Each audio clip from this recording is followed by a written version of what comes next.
White with me. He is and we read from his Facebook line, data science for social good, teacher, scholar, writer, activist, and traveler.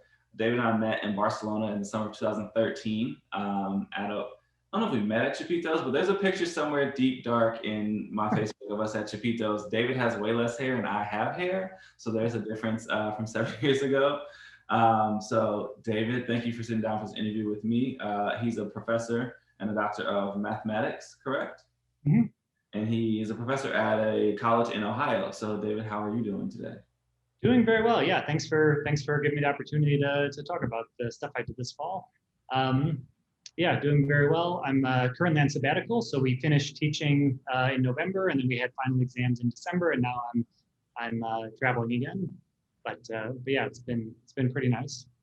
Nice. And so I kind of want to talk to you because were you a professor when we met in 2013? No, I was a grad student at the time. I was a PhD student. I got my PhD in 2014.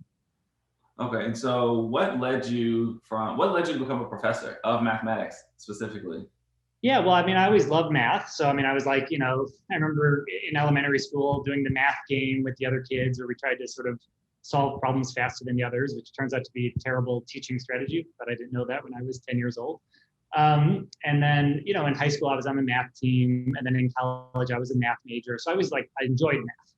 And then in terms of teaching, I was a coach. I was a volleyball coach. And actually, even when you met me, I was still pretty active in volleyball. And so I coached in undergrad and also in grad school, and I really fell in love with coaching as a form of teaching. And then part of my graduate school training was giving me the opportunity to teach at Wesleyan, where I got my PhD, to teach a class of calculus and a class of statistics, and I really fell in love with it. So then it was pretty natural. In 2014, when I was finishing my degree, I went on the job market, and Denison University hired me. So there I teach both math and computer science and a bit of statistics as well, which has been a really nice blend to be able to kind of experiment and continue to grow intellectually, but also to have access to really bright students who kind of, push me to be the best educator that I can be. Nice. And so I know somebody in Barcelona now who plays beach volleyball. Did you get a chance to play beach volleyball while you were there? I did. Yeah. Actually, even back then, I think I wasn't supposed to because I had a shoulder injury when I was like 23 years old, and then I had surgery to fix it. And then I had another injury at 26, and the doctor was like, you need to stop playing volleyball.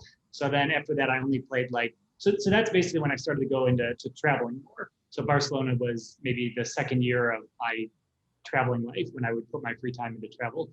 But back then I was still playing volleyball here and there. I think I stopped a couple of years ago because I didn't want to injure myself again. Got you. Okay. And you're teaching math, stats, and computer science, which is so interesting for me personally because I was terrible at calculus in college. And then I feel like there's just this fear behind stats, like don't take stats, it's so hard. And I took a computer-based stats class and absolutely loved it. Like it made stuff make so much more sense. And I imagine, because I know you a little bit and I follow you on social media and I see all your posts, I can imagine your class would be really great, like an amazing class to sit in for stats. And so I'll just touch on it now. Like you're super vocal on social media about how stats can be used all kinds of ways, and the reason why I really want to talk to you, I don't remember when it was, but probably sometime in the summer, you posted something about how stats can be used for social justice. And I was just so intrigued by that. I could literally try to scour your Facebook today and could not find it. If you remember that post and like what that was about, can you kind of talk about that a little bit? Yeah, sure. And I can also send you a written version. I try to kind of keep all that stuff as I post. I keep copies for myself. Yeah, so I mean, my training was in pure math. And when I finished my PhD, I was only good at doing abstract math for the sake of other abstract math. And then at Denison, being a liberal arts college, there's no grad students. So they had me teaching introductory computer science, introductory math, and then they said, hey, do you think you could teach some statistics as well? And I said, well, I don't have any training in statistics, but I can try. And I experienced basically what you just described, that I had students who had been math phobic for their whole life.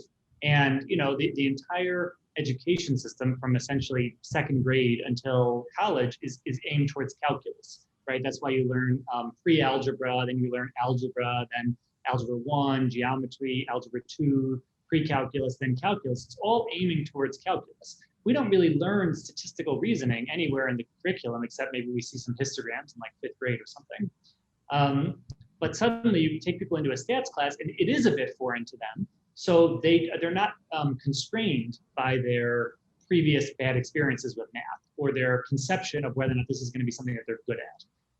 And so in stats, you have students who I would identify as not that great at math who suddenly really flourish. And when I was teaching computer science, I was teaching it in a way that was kind of applications first. So instead of teaching them an abstract principle and then later tell them what it's good for, I would lead with the application. This was the approach pioneered by my colleagues at Denison, and I liked it. So when I developed statistics courses, I did the same thing. In other words, each course had many different labs. And so for example, one of the labs was about climate change. So the students got to analyze a data set about climate change and then make a conclusion, and they wrote up a little paper about it. One of the data sets was about military spending. So I had the students make a map of the world, sort of shaded where each country you shade by how much they spend on their military, or you can do a version where you shade by how much they spend on their military per capita, or things like that. And then they had to write a letter to a congressperson, either saying we need more or less military funding based on the data. And we had one about teacher evaluations, about how student evaluation data can be very biased against female professors and professors from underrepresented groups. And so I had the students analyze that, and it was the first time I ever had them thinking a little bit about implicit bias. But anyway, so once I started teaching that way, then I started to do research that way. I continue to do some research in pure math, but lately I've been doing more and more research in applied areas. For example, in the summer of 2019, with some students, we wrote a couple of papers about the opioid epidemic in Ohio. So then I was reading all this stuff about epidemiology and about addiction and about policing and which kind of social structures work for helping people who use drugs to get out of a state of addiction versus which social structures are not helping, like throwing people in prison basically doesn't really help. And then I did some research related to gun violence. So I started a paper about that we haven't finished yet. And I did some research on like diabetes and things like that. So I've been kind of doing more statistics research. So in the summer, when we were all under lockdown, I thought, okay, well, I mean, I know a little bit about epidemiology. Okay, granted, it's the opioid epidemic, it's not a pandemic, but at least I can kind of read some of these COVID papers and, inform people, because I have a ton of Facebook friends and I like to teach and I'm stuck at home. So I would write these posts that were designed to kind of teach people a little bit, teach them about kind of whether or not mask wearing is going to work, teach them about, the importance of social distancing, things like that. And then over the summer, after George Floyd, then there were all these protests, and I thought, well, I know a little bit about police stuff. I can write some posts about kind of, which actions by police can be good for communicating with communities who are suffering, and which actions by police are bad. Unfortunately, what we saw mostly was bad actions, like tear gassing people. But there's science. There is a science of policing that if the police were trained in it, that they would, or if they followed what the science says, they wouldn't tear gas protesters and they wouldn't show up in riot gear, because those things don't actually work to tone a protest down. They make the protest more violent, and then you have an escalating cycle of violence.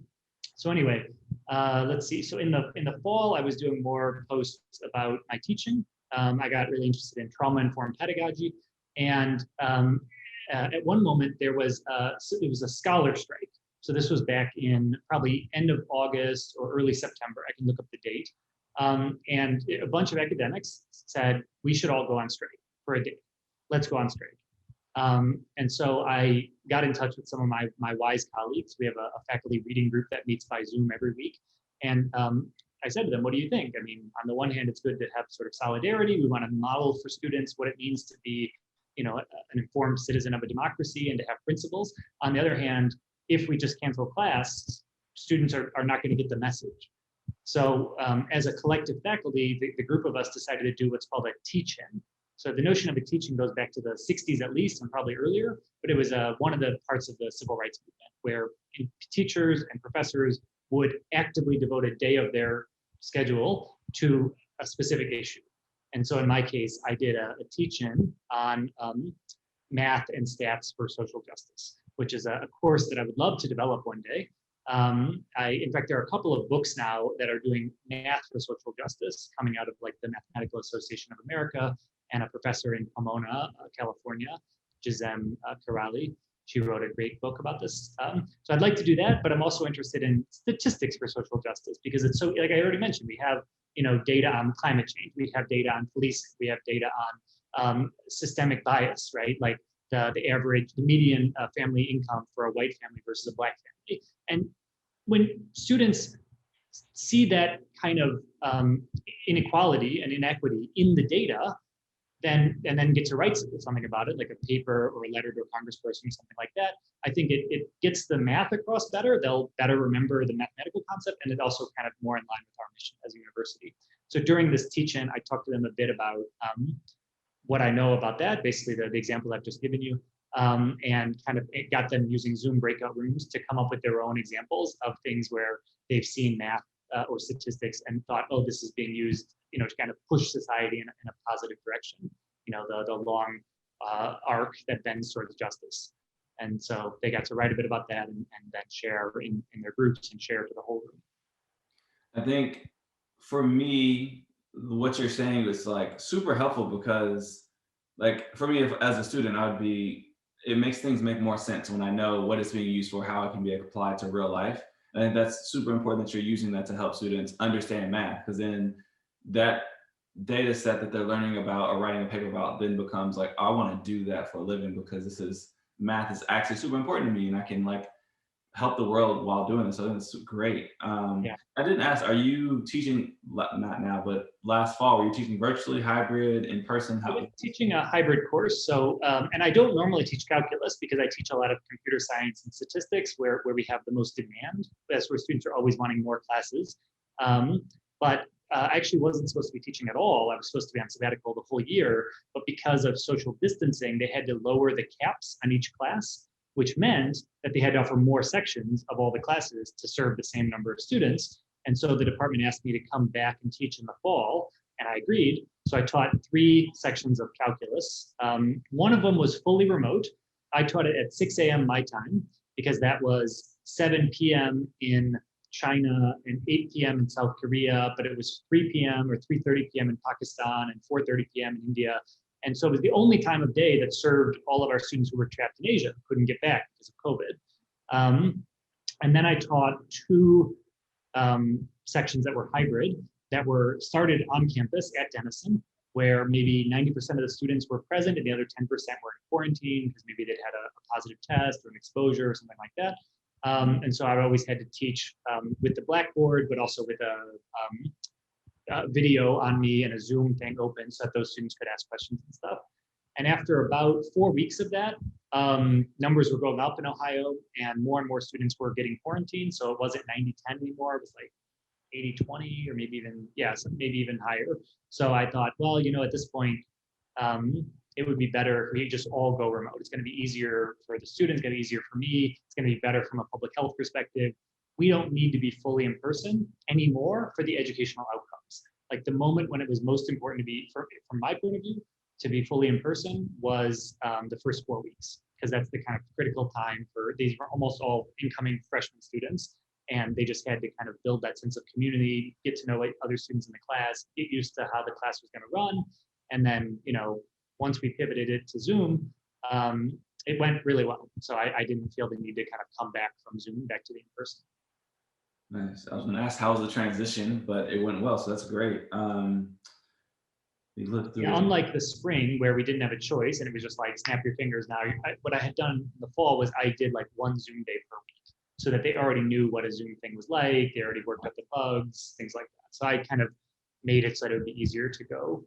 And I had a class structure that was extremely methodical. I mean, every class I started with like a review of the last class and then talking about the reading and the reading questions and getting students in groups to work on some conceptual problem. And so it was like the exact same structure for every single class, which is why it was easy to transition to Zoom.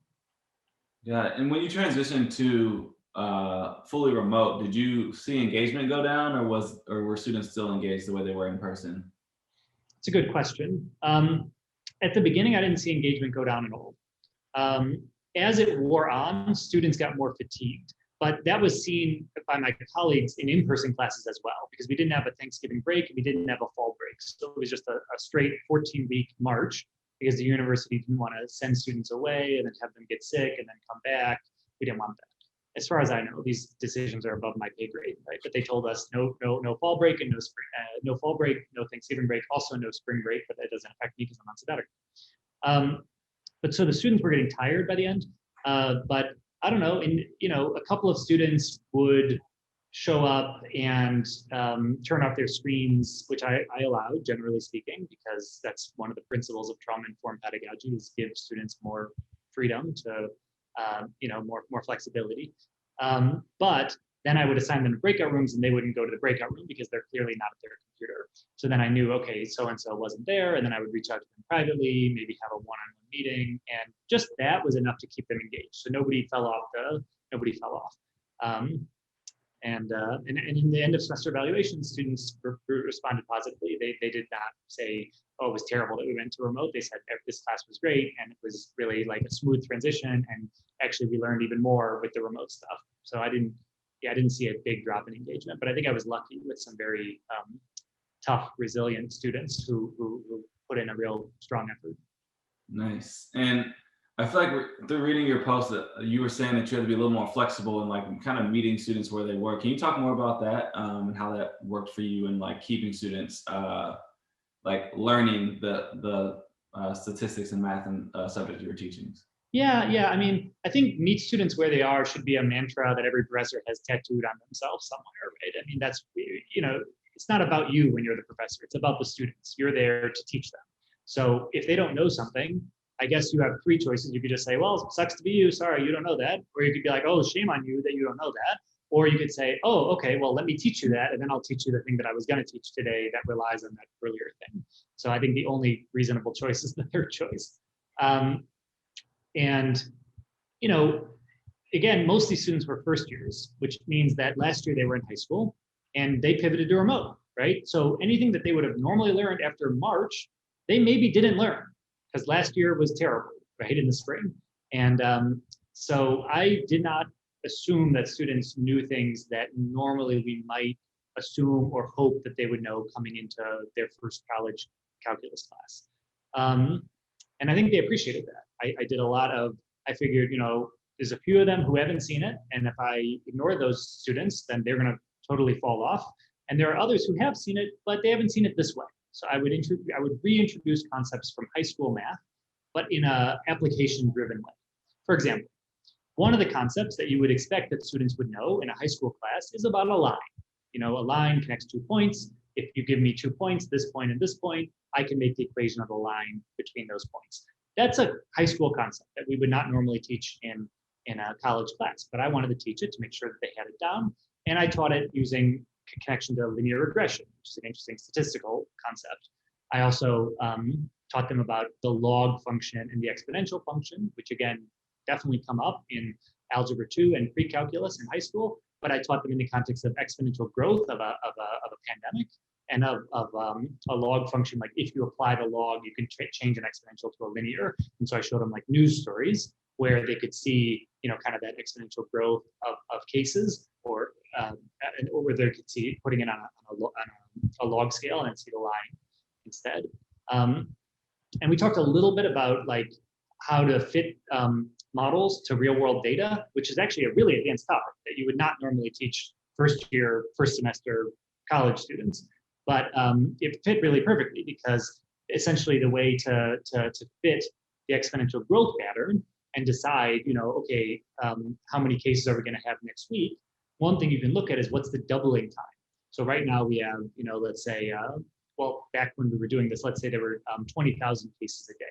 And we had all the data from March until that moment in September when we were looking at it. And then we could say, well, according to all that old data, about how long did it take until it doubled?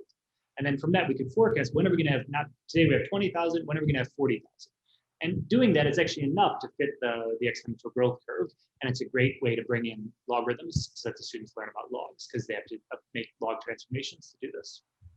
Nice. A lot of that went over my head, but I do remember some of that from my calculus class that I didn't do too well in college.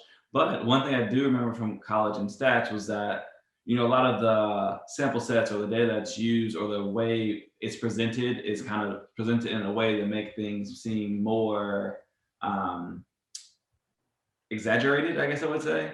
And so I was reading through the paper you shared with me, and it was kind of like, how are we pulling these numbers? It was like, what was the denominator? What was the numerator? And I was wondering if you could talk a little bit about that in relation to COVID cases and like how it was presented. Because I think something on the sheet you sent me was about Trump says this, but it's actually he's using the wrong terminology, or Right.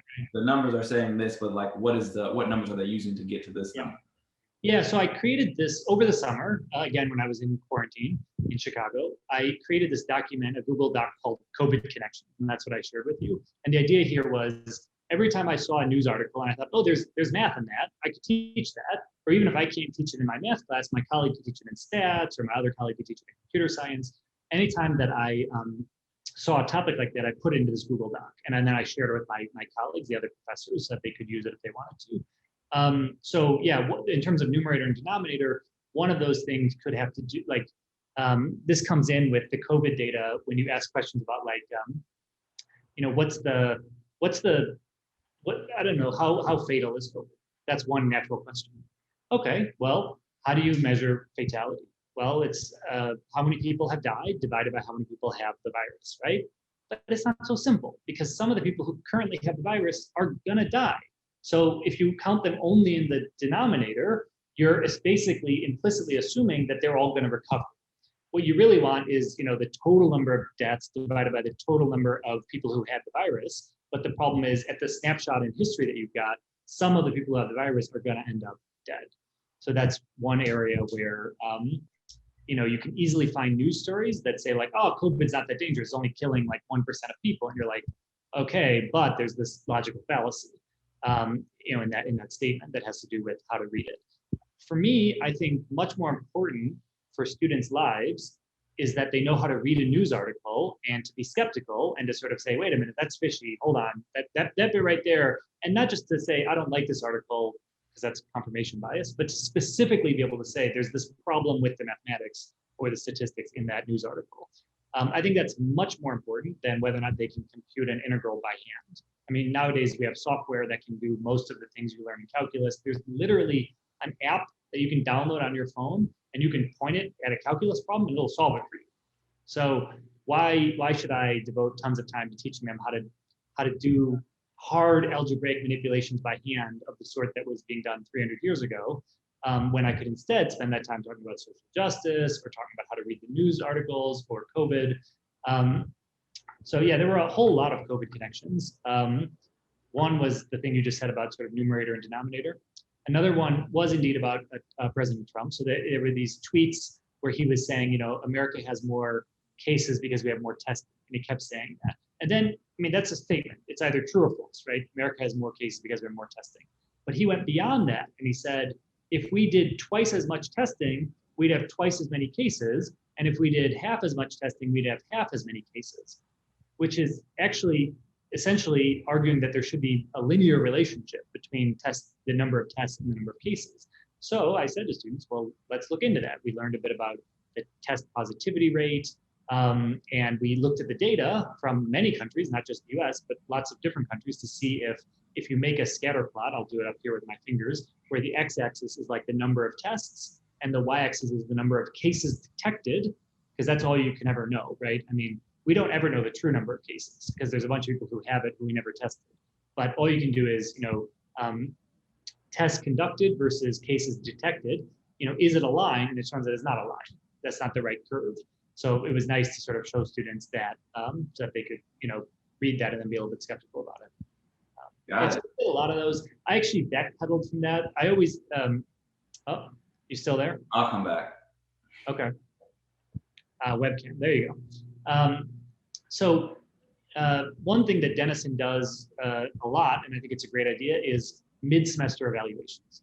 So at about halfway through the semester, professors, we're not required to, but most of us do, we give students a questionnaire, what's working, what's not working, what could I, the professor, do differently to make it work better, what could you, the student, do differently to make it work better. And in the mid-semester evaluations, maybe 30% of the class said, these COVID connections are not working for me. It's just my life is already all about COVID, and I don't want to also have to think about it in math class. A lot of the other students were in favor of it, but I felt like I didn't need more COVID connections to sort of hook the ones who liked it. They were already hooked. So it was safe to drop the COVID connections for the ones who were sort of further being traumatized by it. So that's what I did. So I stopped with them after a while, but in the document I sent you, a lot of I did actually talk about a lot of those throughout the first 6 or 7 weeks of the semester. Yeah, and something you touched on that in your last, what you just said, was that there's an app for that, which I feel like that's a phrase I hear all the time. But just using your teaching to using applied knowledge instead of giving people like, figure out this formula. But why would I figure out a formula if I can just put it in the computer? I feel like I had that issue in college. And I was like, and I literally said that, I was like, why are we learning this by hand when I can just put this in an Excel document? It will tell me exactly the answer I need, like, in less time. So like, I favor your style of teaching because I just think it's more useful for students to understand how to apply this knowledge outside of how do I use this formula, or how do I do this formula, and then not know how I can apply it to real life. So I applaud you for doing that. And so we're going to switch over to technology, just in general. What technologies are you using, or were you using to teach remotely? Yeah, that's a good question. We had a faculty reading group that talked a lot about this in the summer. And generally what came out of that was, again, meet students where they are. So our students are basically traumatized. I mean, they've suffered an event that we're all suffering, but they're younger. And this is an event that's messing with all of us. None of us are at our best. And so, they're kind of starting the semester barely holding on already. We should make everything as simple as humanly possible for them.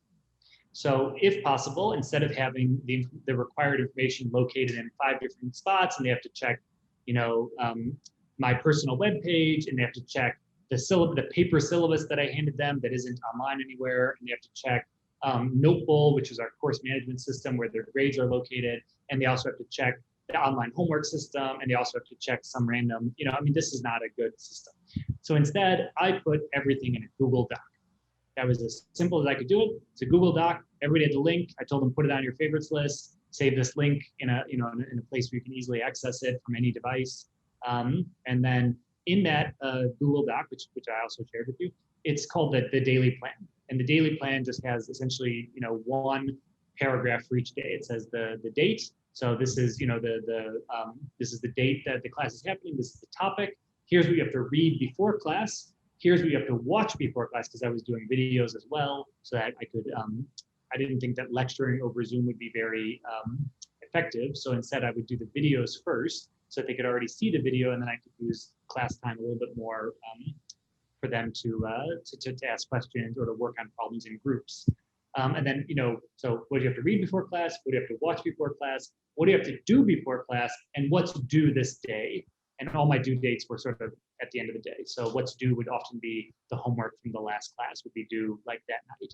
So then during, let's say, Wednesday's class, we would have whatever we covered in the previous class would be due Wednesday night, and they could ask questions about it, but we would also be covering a new topic. So kind of a stacking of topics in that way. So I used a Google Doc, really simple. And then I did use Notebowl to host documents for them. Like if I, for example, wanted them to read an article about social justice, or to read an article about gratitude journals or mindfulness, because I was having to do a lot of anxiety management strategies throughout the semester, or just wanted to, give them some supplementary reading about calculus, I would host that on this course management system, Notebowl, but I would link to it from the Google Doc. So all they ever had to do was the Google Doc, and then what do I have to do today? Click this link, and it takes them to over there. So that place was where their grades were located and where the documents were given. And then I had an online homework system, which was nice for me because the online homework system took care of most of the grading. That way I didn't have to have students giving me physical paper and I have to grade and give them physical paper. It's not a great thing to do for COVID.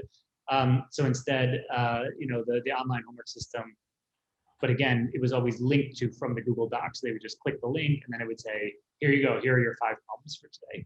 And for each of those assignments, I put a little paragraph on top that I wrote, which was basically, why are we doing this? and some hints. So, a lot of times those problems would start with some kind of basic problems that are good practice for the quiz or for the exam, and then have some applications. And I would say, like, this is a really cool application of the ideas of calculus to forensics or to chemical reactions or something like that. And then I would kind of give them some hints to walk them through it. But I set up the online homework so that it was always really transparent, and it always built right off of what we had done in class. So often in class, we would even start the homework, and I would kind of walk them through how to take one of the harder problems and break it down into simple pieces. And then they could do those on their own with a computer if they want. So, the hard part is always getting it from a word problem into a math problem. And I would help them with that and not do it all the way for them, so they would still have some benefit of doing it themselves and feel like they had solved it. But once they turned it into a math problem, then it was like, do whatever you want. Use the computer, use Mathematica. I taught them how to use Mathematica. And there's an online app for it, literally. So it's like, it looks like Google, except instead of typing in, where do I get a good falafel near me? You type in, what's the integral of x squared? And it gives them the answer. And so I thought, okay, if this is a free online tool, I'd better just tell them that it exists and teach them how to use it rather than pretend that it doesn't exist. And then a few students find it and other ones try to do everything by hand. So yeah, that was the technology. Everything revolved around the Google Doc. And then there was a place where their grades were located and some documents, and then the online homework. Got it. So it seems like everything is very centralized, kind of similar to how you want to form your website. If somebody comes to your website, you want to be able to, everything's here that you don't need to go here to find this. It's all lives in this one space. And so thinking of that, and this is what you did during the fall, when you do return to Denison, is there any type of technology or methods of teaching that you had to do virtually that you're going to keep in place when you return to teach in person? Yeah, I mean, I think the biggest one is not so much a technology thing. It's the whole philosophy of, what I told the students on the first day was that I really care about you as human beings. I care about you more as human beings than I care about how much math you do. And that's something I've never told the class before. It's always been true, right? But I just didn't vocalize it. And so I told them that, and then I said, I know from personal experience that a person cannot do mathematics when they're scared, when they're anxious, when they're traumatized, when they're sleep deprived. So what we're going to do is we're going to focus first on the human aspect and then focus on the math aspect. So in fact, we didn't touch calculus for the first week of the class. Instead, I taught them about what is trauma-informed pedagogy. Trauma-informed pedagogy is basically the idea. Well, pedagogy means it's kind of the science of teaching, and trauma-informed pedagogy is, let's think about how best to teach students who are experiencing trauma. And in this moment, the trauma is mostly COVID, but in general, our students are traumatized by something in their life. Every year students arrive at college with a higher prevalence of anxiety and depression. Students are anxious about social media, spending time on Instagram and seeing all their friends doing all these great things, and then wondering, am I doing enough with my life? I mean, we experience that, and we're adults. And so here you get these 18-year-olds who are experiencing all this whole mix of stuff, and they don't know how to deal with it. So the idea of trauma-informed pedagogy is, first make a safe space where students, feel safe. And that's really important in a math class. And that's something that I haven't always really made as central to what I was trying to do. I tried to be approachable, but at the end of the day, it was on them to approach me rather than on me to go really out of my way to create a space where they, really had to always be talking to me about what's going on in their life. Another one is trustworthiness and transparency. So that was what I was trying to do with the Google Doc, and also with my paragraphs on the homework.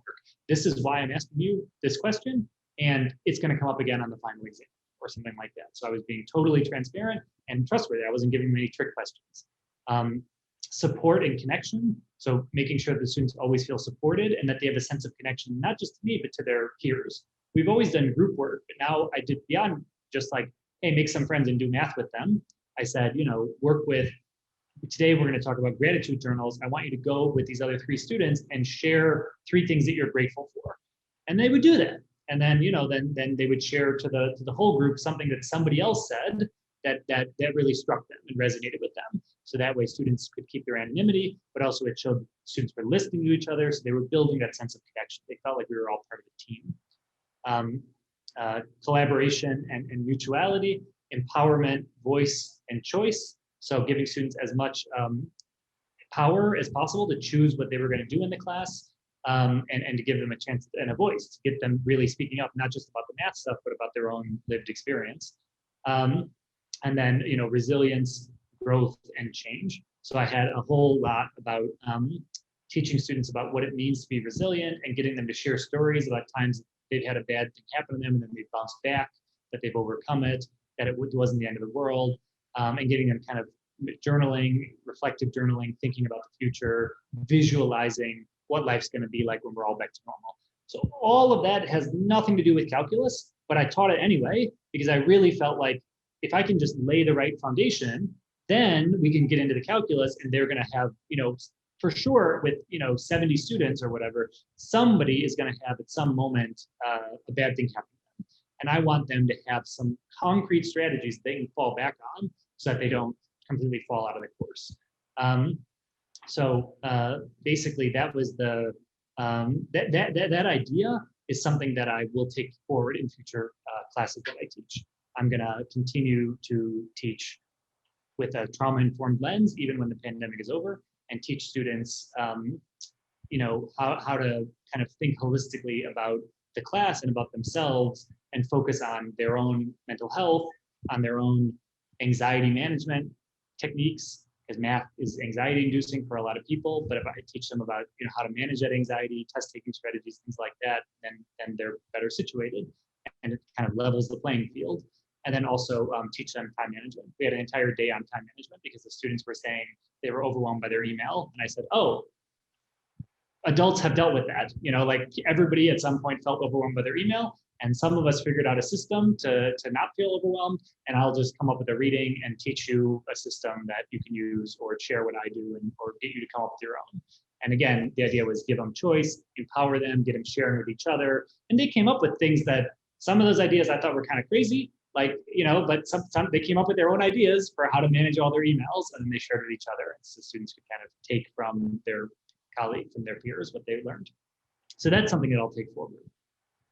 And then, probably streamlining the class as much as possible, avoiding busy work. There's no reason to give students busy work. Everybody's busy enough in this world. So this semester, every single thing I assigned was absolutely essential for the course. If I had a choice, between a homework set that had 6 problems or 5 problems, and that 6th problem wasn't absolutely essential, I cut it. And so I think I'll keep doing that. Students seem to really appreciate that. Yeah, so those are some things that I'll take forward. I'd like to also, sorry to ramble, I'd like to also continue teaching connections to social justice. And even in a Calc 1 class, even in a statistics class, even in a computer science class, I want to keep teaching students, always be thinking about what's this stuff good for, and can I change the world using it? I think if I would have had you as my first semester calculus professor when I was in college, I probably wouldn't have pulled a C minus. I think it was terrible. But I feel like you basically just kind of gave them, like, freshmen how to be a college student 101 that most students don't get, like in a calculus class, which, like, if I knew this was like calculus, like, I'm going to take that calculus class, I need to know all of this, and then calculus will come. But like the stuff you just said that you taught is so integral for students to know. Pandemic, no pandemic, like that's just very good information to have and tools to have in your back pocket when you face these situations that you will most likely face as a college student. So wow, this really was my reaction the whole time. It's like, wow. Yeah. And I think, the fact is, the trends that we're seeing are only going to continue, right? So for my entire career, it will continue to be the case that students need college 101. They need to know, how do I survive in a college class? And so I can teach it in my class. Maybe I can convince some colleagues to teach that kind of stuff in their classes. But for sure, as a faculty, we need to teach them this. Gone are the days of, you should know this already. Go figure it out yourself. That's just not going to work for students. And it probably never works for students. Like a lot of, my parents always talk about tough love and all that. But I don't think that style of teaching was ever really working. It might have worked for a small subset of students, but not for all the ones who failed out. And my view is I don't want anyone to fail out. I want them all to succeed, so I'll teach them what it takes to succeed. Gotcha. And as you being kind of a person that could talk to, did you ever face a situation where students were facing financial hardship because of the pandemic? I know it was like well into the pandemic that you were teaching this course, but everything continues to happen as well. Did you have any situations with that? Yeah, I did. I mean, very minor, thankfully, because Denison is a very, very wealthy institution. I think our endowment is like, you can Google it, so it is not a secret, but I think it's around $900 million. And we've only got about 2,200 students or 2,300 students. So the endowment per student is in the top of universities in the country. For that reason, even in the spring, when the university pivoted to fully remote, they kept paying student salaries for students whose jobs had been lost because now we don't have a cafeteria anymore that's functioning, and we don't have the athletic center, but there was still a student who used to work there, so the university kept paying them. So that helped. But then, of course, some of the students, when they're back at home, they're coming out. I mean, 20% of our students are from first generation college families. 97% of our students are on some form of financial aid. So we have a lot of students who, when they went sent home in the spring or in the fall, some of them got kind of called home. At least a few of my students were essentially required by their parents to come home and live at home. Then they had financial issues. Their parents were like, "Hey, you're living under this roof. You need to contribute your share." So I had a few times where a student would say, "I have to do this job, and can I have an extension on the homework?" Which is the easiest extension for me to. I mean, I'm going to say yes, right? Like, why would I not say yes to that extension request? In what world is it more important to teach the student about, getting your stuff in on time, which is kind of a stick way to teach it rather than a carrot way to teach it? Like, hey, you didn't do it. Sorry, you get a 0. Good luck next time. In the middle of a pandemic, when their reason for not doing it is that they had to make money to support their family. So I would just give them an extension. I would work with them. I had some students who was carrying extensions for like 2 months. And we were getting the end of the semester. And I was like, hey, you got to get this work done, because grades are due on like December 7th. And at that point, like if you don't have this work done, I need to give you an incomplete or something, and that'll give you 6 more weeks. But but then they did, right? Because I had not made them feel embarrassed about it. I had not made them feel ashamed for asking. I had created a system where I was helping them get up to it, and I instructed our teaching assistants. I said to the teaching assistants, if a student comes to you with a question from a month ago, answer it. Don't say to them, hey, what is this? This was a homework a long time ago. Don't ask, just answer it. And so they did. And so the students were able to get a lot of help from the TAs, and of course from me in office hours, and from the other students. I encourage them all to help each other. There were some very minor financial things. For example, we had in the interest of building a good community and giving the students something to be excited about, we had a pumpkin carving contest. We normally do that in person. So the university buys a ton of pumpkins, and then the students come and get their pumpkin, and they carve it in a group, something mathematical, like some kind of mathematical joke or equation or whatever. And then there's a judging that happens. So when the department decided that we were going to do it, I said to the department, hey, what about all the students who are remote? They can't participate in this. So we decided, let's have an option for them to submit something remotely. Remember, I was teaching a class of students who were spread across 9 time zones because they were all quarantined at home and trapped. So I said, what if a student can't get a pumpkin? I mean, I had a student in Thailand who couldn't get a pumpkin. So I convinced the contest that we should also allow submissions of things that are not pumpkins, that are anything that they carved. So that guy in Thailand carved a watermelon, which was actually super cool and creative. I had a student in Ecuador who carved an actual pumpkin, like the proper pumpkin, not the huge pumpkins that we've got, but it's about this big, like the size of my head, and he carved it beautifully. But I also had a student who was in the US who said, I can't afford a pumpkin. And so I pulled some strings and got the department to send over a little bit of money so the student could afford a pumpkin. Nice. Yeah. So thankfully, we're a wealthy enough institution that, if the student had a problem and they told us, we could fix it. And so that's why it was so important to have open lines of communication and not have students feel embarrassed about that, because that's not what we want to teach them. Right, definitely. And so, I mean, all those seem like bright moments. So to ask you, what is like a bright moment that you had this semester while teaching? Yeah, for me, I think the best moment was the day after the midterm exam, because I had hoped to do no exams at all, because I don't really believe in exams. I think that when it comes to math, mostly exams are measuring how much you think you're good at math, and therefore how confident you are going in. So there are a lot of students who are really good at math, but they don't think that they're that good at math. And so when they get given a math exam, they feel very anxious, and that anxiety prevents them from tapping into their higher order thinking. And then they end up underperforming. So you could have a student who had A's on all the homework and then they get a C or a D or even an F on the exam. And it's not because they secretly didn't know math the whole time, right? It's because they were super anxious. So I gave the students a lot of quizzes every week so that they would get used to what it was like to take an exam in my class. So these quizzes were in the same online environment as the exam.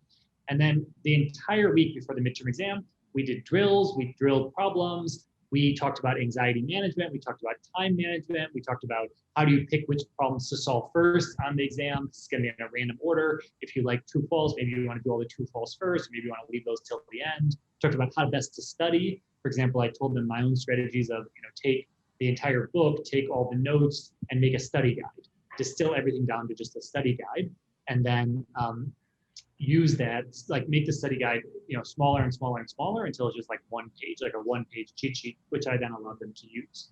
So we drilled all these things, and many students all throughout the week were coming to me in office hours or saying, hey, frantic panic email, can I please meet with you one-on-one? I would meet them on Zoom and they would just say, I don't think I can do it. I'm having a bad week, I feel sick, my family is, and I'm scared, and this calculus stuff is hard, and I haven't done as well in the quizzes I wanted.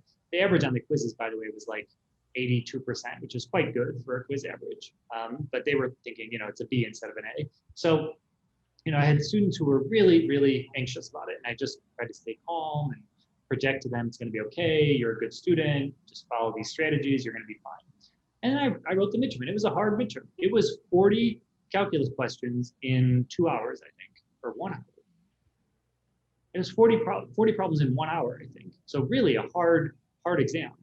And then the class average was like a 92%. Everybody got an A. It was shocking. I've never had a class average like that. And so then, they got their results immediately because of the online grading. And then the next day they were just so happy. I mean, everybody on the Zoom call was beaming and was just like, oh my God, all those strategies were so great. And I remember the question about this, and I knew exactly what to do because I remember that one day they made this joke about that thing. And, they were just so excited about it, so happy and sharing their joy with each other through these little Zoom boxes. So that for me was definitely the high point, just to see them all facing tough circumstances in life, and then on top of that the anxiety, but then to rise to the challenge and actually and do perform well on the exam, kind of proving that they didn't need to be anxious after all. I hope that they'll carry that success forward for many more years, and not fall back in a state of like, I can't do it because I'm too scared. That was the high water mark. Nice. And when I asked you on the flip side, what was your biggest challenge this semester? Yeah. Well, for me, probably the biggest challenge was kind of juggling it all. So, I had a lot of students reaching out to me all the time, like emails. I mean, it's just a lot of emails, on average, 10 or more emails a day from students asking for one-on-one meetings or asking for help with the homework it was more than normal. I mean, usually it was a lot more than normal. So I had to streamline my own workflow to deal with all that and to get them fast responses. I didn't want them to ever feel like the professor doesn't care, the professor's not responding. So I tried to respond really fast, but then, at some point it's like coming out of my sleep or it's coming out of my own life. And that's something I haven't figured out fully how to manage yet. And I think a lot of faculty will tell you the same. Teachers tend to give and give and give, and then at some point you've given it all.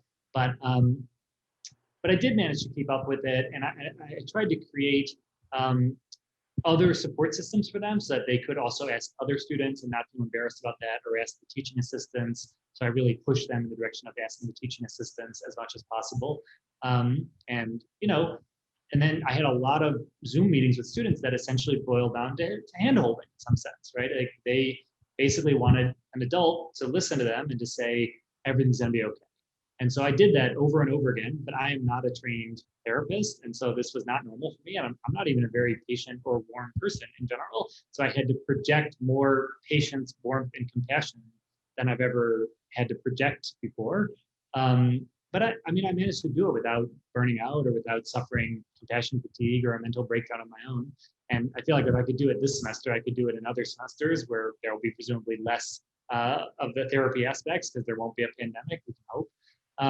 So yeah, I'll try to carry that forward as well. But I know that that's an area where there's a real chance of me failing as an instructor. I think every instructor could fail at that, depending on what was happening in their own life. Imagine you were facing your own crisis, a sick parent or a sick child, or going through a divorce, and then you have to somehow still generate that compassion and that patience and grace for your students. That's tough. I think that's what distinguishes, you know, an effective educator from a great educator. So I'll continue trying to rise to that, you know, higher level, but who knows if it's always going to be possible. I feel like that flows directly into my next question for you, which is, what are you doing to support your own mental health? 'Cause you're supporting students, you're helping with all these strategies to, you know, confront their anxiety and confront their fear of math. But what are you doing for yourself to make sure, as you said, you're not getting compassion fatigue and for this whole semester? Well, you know, ever since, I mean, for 20 years, I've been meditating every day. So every single day I meditate, often right first thing in the morning. So that's a great way to kind of do something around mental health.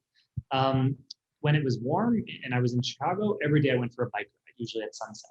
So, you know, no matter what, there was some time of day that I just closed the computer and I went on this bike ride. And I think, you know, studies show that physical activity is super valuable for mental health. So if you are physically able, getting out and doing something, especially outside, especially with the sun, going along Lake Michigan, it's beautiful. To me, those two things were really pillars for me. I also had this reading group. So we had a faculty reading group that had actually been started way back in the summer of 2019, a full year, you know, before the pandemic, spring and summer of 2019, called the Resilience and Pedagogy Reading Group. So I started that group with two other professors at Denison. And the idea was, how can we teach students what they need to know to be more resilient individuals? And we started those reading groups back in the spring of 2019 because we'd seen more and more cases of students coming in with severe mental health crises, students with anxiety and depression, even students, you know, trying to take their own life, things like that. So we were very concerned. And I said, we are a group of faculty. We need to figure this out. We got to learn what to do, right? We want to be ready for this before it's too late. So we started that reading group, and it continued until March, when everybody was sent home for COVID, March of 2020. But then we decided, let's keep it going over Zoom. And actually, we increased the pace. Instead of doing one a month, we did one every 2 weeks. And then in the summer, we said to the faculty, okay, we have maybe 40 faculty who were regularly doing this Zoom thing. You know, do you all want to continue or not? And they said, we want to continue, but make it more frequent. So we did it every single week in the summer. And that became some kind of collective coping thing where, you know, each of us was benefiting from the collective wisdom of all the other professors on the call. And so that was extremely valuable for my own mental health, and also for me figuring out, like, what can I do for my students? Oh, try gratitude journals. I never did that for myself, but let me try and see if it works for some of the students. And then also to have the confidence to just go and do it, right? Like Denison, thankfully, is the sort of place that encourages professors to experiment and you know, kind of test things out. I guess that's what experiment means. But they encourage professors to try stuff. And so I thought, well, I'm getting all these other senior colleagues of mine who are saying, yeah, why don't you try teaching them mindfulness in a calculus class, even though that sounds crazy. So then I felt, okay, I'll try it. And it worked wonderfully. Now I'll probably keep doing it forever. So yeah, that was great for my mental health. That group, the running and biking and exercising, meditating, and then continuing to try new things. Because as you mentioned at the beginning, we're travelers. You know, we have some need for new things. And so for me, when I wasn't able to travel, I was cooking. I was trying out a different recipe every day. Then when the semester ended, I was able to travel. Now I'm traveling every day. So those are the things I do for my own mental health. Nice. Yeah, the meditation is something I've been told to try, and I really need to get on it. Definitely, the bike rides definitely help all the time. I'm gonna come back. It does this every so many minutes. There we go. Yeah, so I definitely commend you on knowing what helps you and continue to do it even when times might not seem like you want to. And so those are all my questions. I did have a few Instagram submitted questions. I'm going to run through those, and then a few quick fun questions. The So I'm just going to go ahead and get started. They can be short, they can be long, however you want to answer them. But the first question is, are you okay? Yep, I'm great. Okay. How has the pandemic widened the opportunity gap for your students? The opportunity gap. Good question. It definitely did. It definitely did. There were some students, especially in the spring, when they were kind of sent home against their will, who did not have access to good internet. And then there were some students in Asia who were also did not have access to good internet, or who they had my class, but then they had other classes that were meeting at like say 3 p.m. Eastern time, which was like the middle of the night for them. So their sleep schedule was all messed up. I had one student who spent 2 weeks in a military quarantine camp. So, there were some serious difficulties. And of course, what you would expect is that the students who experienced the worst difficulties were the ones who were already on the lower end of the opportunity gap, right? Students who came from wealthy backgrounds pretty much went home, and now their parents were cooking for them instead of the cafeteria cooking for them. They had fast internet, and they were, not to say it was easy for them, right? But they were in a much better position to be successful. And then the students who, came from backgrounds with some not so much access to finance or capital, or came from other countries, or came from first generation families where maybe their parents wouldn't necessarily be as encouraging of them on their studies, and might think, oh, you're home now, you should be working, to help the family, things like that. They suffered more. So, in my class, at least, I tried to compensate for that by being super flexible and, encouraging students to come to me and come to the TAs whenever they had any requests for help or extensions, things like that. And by, essentially removing some of the work. I took out all the busy work so that there was everything that was assigned was just what was essential, which means I actually did not assign on, all the work I would normally have assigned. I probably only assigned 70% of the work that I would have normally assigned. So that was my attempt to compensate, so that if a student wasn't able to bring their 100% game, as long as they could bring 70%, they could still get an A in my class.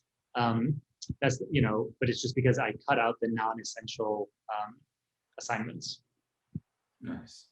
And how can individual people like me or Brittany on the street help? Help educators. Well, let's see. I mean, I feel like university professors are in a pretty sweet gig. I mean, being a university professor is a good job. Where the group of educators probably more in need of help are elementary school teachers and high school teachers, especially in public schools. So, I think what would most help the state of education in the country would be for people to pressure their congressional representatives to, give funding to schools and stop cutting budgets of schools. That's often at the state level, so it's really state legislatures, but there's also federal grants and things like that. But just, the current way we do it in the US is kind of crazy. We tie education funding for schools to property values, which means that if you live in a rich area, then you have a great school that has really well funded, and is paying your teachers higher, and it has better facilities. Every student gets an iPad, things like that. If you live in a bad neighborhood, then your school doesn't have as much money. So that's a crazy system that I think we should do away with. I think that if there was enough call for it from people, representatives might listen. I don't know. It's, maybe it's another area I can move into for data science or social good. Try to write some papers showing that this current system is terrible. Actually, I'm sure those papers already exist, but somebody has to bridge the gap between the researchers and the elected representatives. So I 100% agree on changing the system of how schools are funded, because it makes absolutely no sense. Yeah. What is the best tool you've used to help with your virtual teaching? I love Zoom. I mean, everybody's like, oh, I'm so sick of Zoom. Yeah, but Zoom is amazing. The breakout room feature allows me to send students into small groups to work on stuff together and then bring them back and share. I often use the breakout rooms with the Google Doc that all the students can type into. So the Google Doc has one page for breakout room 1, one page for breakout room 2, one for breakout room 3. And when I assign the students to these places, I say, okay, group one, I want you to answer these questions in this Google Doc. And then the students can see each other all typing in the doc. And at the end, we have a collective group of notes. And then when we bring it all back together, they can sort of, unmute themselves and share, and I can maybe type some notes at the top of that. So I really, really like that feature. I always prefer teaching with active learning and with group work, and Zoom uniquely facilitated that for me in a way that Google Meet did not. Nice. Have schools help provide resources for anti-racism courses or curriculum? Denison definitely has. There was another reading group called the Anti-Racism Reading Group. They read a book by Ibrahim Kendi I think it's called How to Be an Anti-Racist. And they came out with concrete suggestions that they kind of distilled into a shorter form to share out to all the professors. The group was actually limited. They didn't want 200 professors joining the group. I mean, as far as I know. So it turned out to be more like 20. But then, professors are super busy, and professors also had their own families to take care of and stuff. So many of them who were interested in this topic couldn't make it to that group. I went at the beginning, but then I was feeling overloaded. So I stuck with my resilience group that I was running. And then I stopped going to the anti-racism group, even though I cared deeply about anti-racism.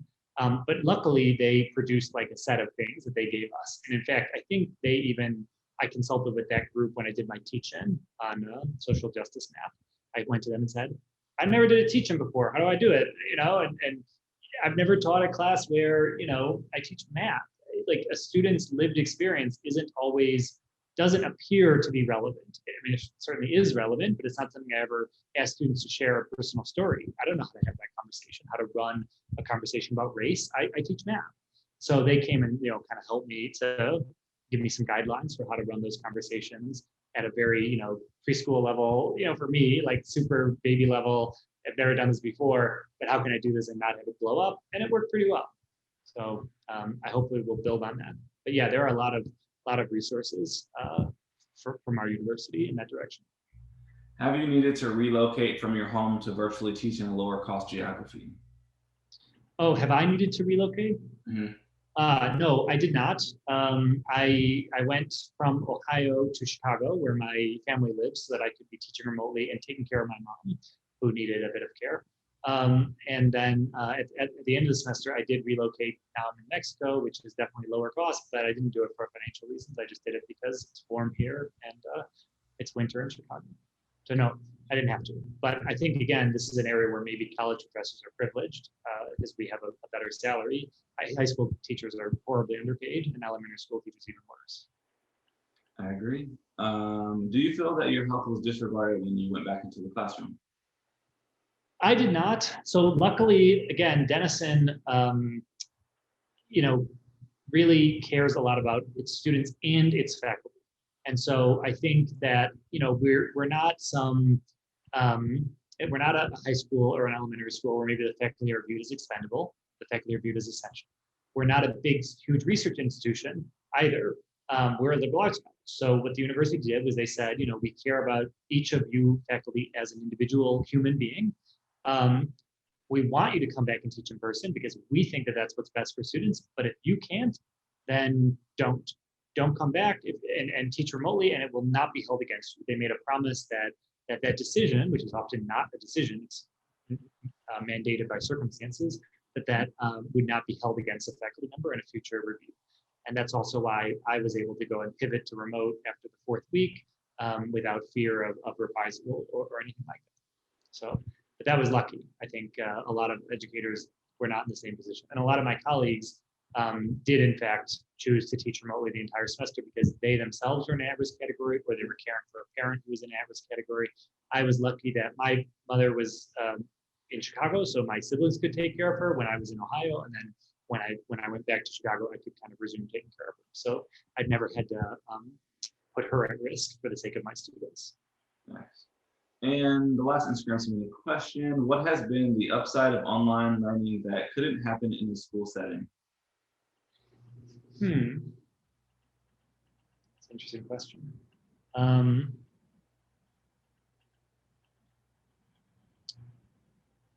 I think possibly again the breakout rooms. And I know it sounds kind of weird to say that, but in the school setting, when I assign students to groups, I'm still there in the room.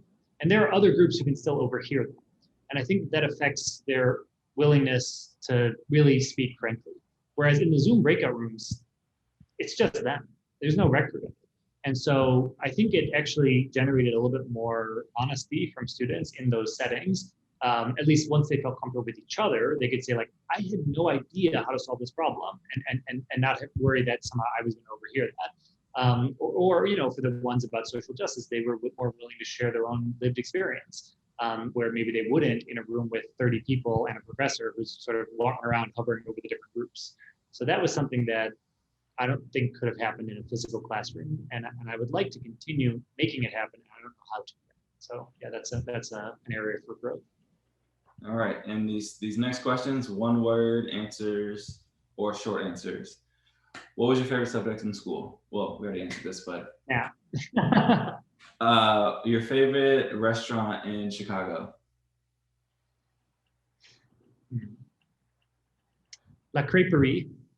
Okay. If you weren't a math teacher, a math professor, what would you be doing? Travel blogger. I was like, I already know this answer. Best gift you've ever given or received?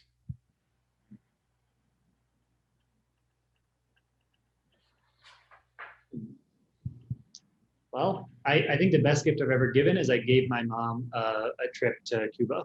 In fact, every year or two, I take her somewhere. So I think the best gift I can give is a travel experience. That sounds amazing. If you could eat one vegetable for the rest of your life, which would it be?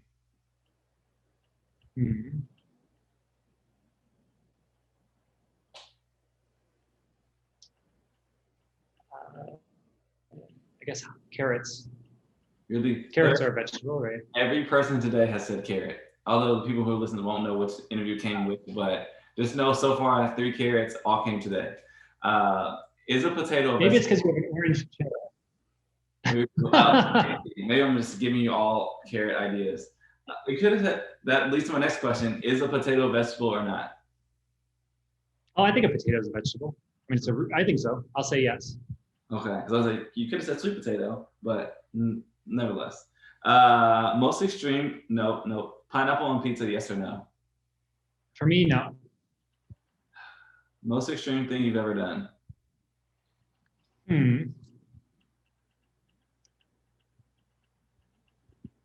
Probably skydiving. Yeah, probably skydiving.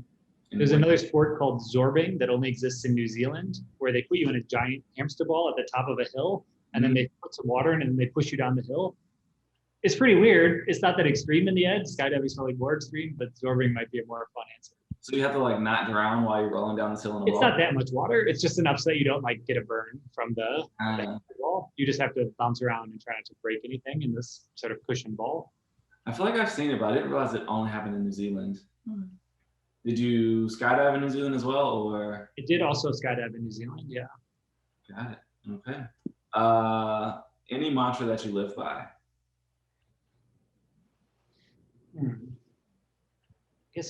I mean, somehow always keep growing, always keep learning. That's what I do. What do you feel like you spend too much money on? Travel. Yep. If your friends could describe you in one word, what would it be?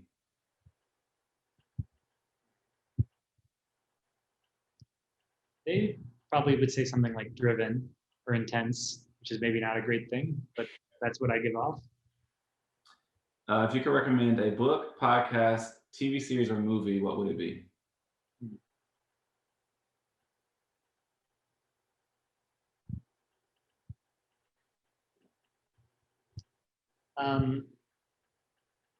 So many to recommend. I saw one recently called America to Me, which was about Oak Park, the suburb of Chicago, and about attempts to integrate it. And so actually Oak Park was one of the first suburbs that was integrated, and it was integrated during the civil rights era by the choice of the people living there. However, for 50 years, they still have not achieved a situation where students of color and white students are performing at the same level. And so this show was about attempts to bridge that gap. And sadly, those attempts were not always successful. So, you've all the right history, all the right attempts by instructors, everybody's trying to follow what the science says is going to work, and they still struggle to make an equitable situation. So I think that was a pretty powerful thing to watch as an educator who cares about equitable and inclusive pedagogy, and to see that, like, even if you do everything right, you could still fail. And what platform was that on? I can look. I think it was on Stars or something like that. Yeah, but America to Me, about Oak Park. Got it. Okay. What is your favorite movie? Casablanca. Okay. And best vacation you've ever taken? This is either going to be really hard or really easy for you. Yeah, I mean, I took a 15-month trip around the world, so it's that one, I mean, okay, best vacation you've taken that wasn't a 15-month trip. Well, within the 15-month trip, there was 20 days that we were on a boat going to Antarctica and visiting like the Falklands and South Georgia Island. That was pretty spectacular. So that's only 20 days, but it was a part of the 15-month thing. All right, well, last one is, what is important for those who don't know you personally to know about you? I think that they should just know that I care, that I really deeply care, even though I'm often sort of very driven in what I'm doing and I'm trying to do everything very efficiently. At the same time, I care deeply about basically everybody. I mean, especially my students, but also the people who appear in the research I do on the opioid epidemic or on diabetes research or on the gun violence research. It's all a bunch of numbers, and I'm sitting in the background analyzing the data. But at the same time, I care deeply about all of the individual people in those stories, and that's what's driving me to do it. It comes out of my training. I went to Jesuit high school, so the Jesuits, got to me with that social justice stuff, and I just can't help but care. Got it. And is there anything else you'd like to add before we end this interview? No, I just think it's great that you're doing this, and I hope it especially for teachers who had less freedom than I had and less and a worse situation in terms of teaching during COVID. I hope it draws some attention and gets them a better situation for the spring. But no, nothing else I want to add. Just thanks for doing this. No problem. Do you want to put out your social media so people can follow you, or we can just scratch that and not add it at all? It's completely up to you. I'm not that good at social media. I have a Facebook, which is all just random people I met traveling. And then I have an Instagram that I never update, which is all just pictures of penguins. So if people want to see pictures of penguins in Antarctica, they can follow me on Instagram, which is DAVW710. But I very rarely check it. But I'll accept if people come and try to follow me on there. Got it. Well, I will conclude this interview with thank you. And also, Facebook meeting a random person during traveling let us hear via Facebook. So it actually worked out somehow well. I want to say thank you for sitting down and talk to me and clearly explaining everything that you do with math and stats and calculus, and how you can basically help students and young people who have a fear of math learn it better. What is the word I'm looking for? Apply it to real life and kind of have a lifelong learning of how math can help in life. I thought it was a very weirdly worded statement, but hopefully y'all got what I meant. And just showing that you care and using trauma-informed practices to help teach your students and help them through life, and being flexible and teaching them all these strategies as freshmen coming into college. Like, you're literally teaching them a freshman 101 in a week and a half before they even get to the subject matter. And I think that is great, because a lot of students need that, and we'll need that definitely going forward. So David, I want to say thank you. Have fun traveling during your sabbatical. Have fun in Mexico, and I appreciate you for doing this for me and for the betterment of teachers everywhere. So I appreciate it, and thank you. Thank you so much. Yeah, and good luck with everything. Have a great rest of your night.